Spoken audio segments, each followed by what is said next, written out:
ഇന്നത്തെ video normal gown stitch ചെയ്യാനായിട്ട് നമുക്ക് എന്തെല്ലാം അളവുകൾ വേണം എന്ന് നോക്കലാണ് കേട്ടോ. ഇത് നോർമൽ ഗൗൺ ആണ്. ജസ്റ്റ് താഴെ ഒന്ന് പ്ലീറ്റ്സ് ഇട്ട് കൊടുത്തു, അത്രേ ഉള്ളൂ കേട്ടോ.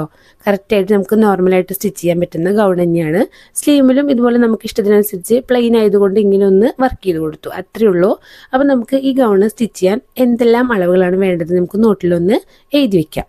ഓക്കെ, ഫസ്റ്റ് ഫുൾ ലെങ്ത്ത് മുഴുവൻ നീളം, ഫ്രണ്ട് നെക്ക് ലെങ്ത്ത് ഫ്രണ്ട് കഴുത്തിൻ്റെ നീളം, അതുപോലെ ബാക്ക് നെക്ക് ലെങ്ത്ത് ബാക്ക് കഴുത്തിൻ്റെ നീളം, നെക്ക് വിടുത്ത് കഴുത്തിൻ്റെ വീതി, ഷോൾഡർ, ആം ഹോള് കൈക്കുഴിയാണ്, ബ്രസ്റ്റ് വിടുത്ത് നെഞ്ചുവണ്ണം, ഷേപ്പ് ലെങ്ത്ത് എവിടെയാണോ ഏറ്റവും വണ്ണം കുറഞ്ഞ ഭാഗം അതാണ് ഷേപ്പ് ലെങ്ത്ത്, ഷേപ്പ് വിടുത്ത് അവിടുത്തെ വണ്ണം, വേസ്റ്റ് ലെങ്ത്ത് അരവണ്ണത്തിൻ്റെ നീളം, വേസ്റ്റ് വിടുത്ത് അരവണ്ണത്തിൻ്റെ വണ്ണം. ഓക്കെ, സ്ലീവ് ലെങ്ത്ത് കൈയിൻ്റെ നീളം, കൈക്ക് എത്ര നീളം വേണോ അത്രയാണ് സ്ലീവ് ലെങ്ത്ത് കേട്ടോ.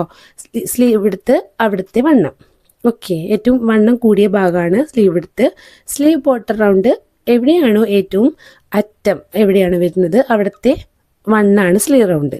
അപ്പോൾ നമുക്ക് അടുത്ത് ഇതിൻ്റെ അളവെടുക്കുന്ന വീഡിയോ കാണാം കേട്ടോ.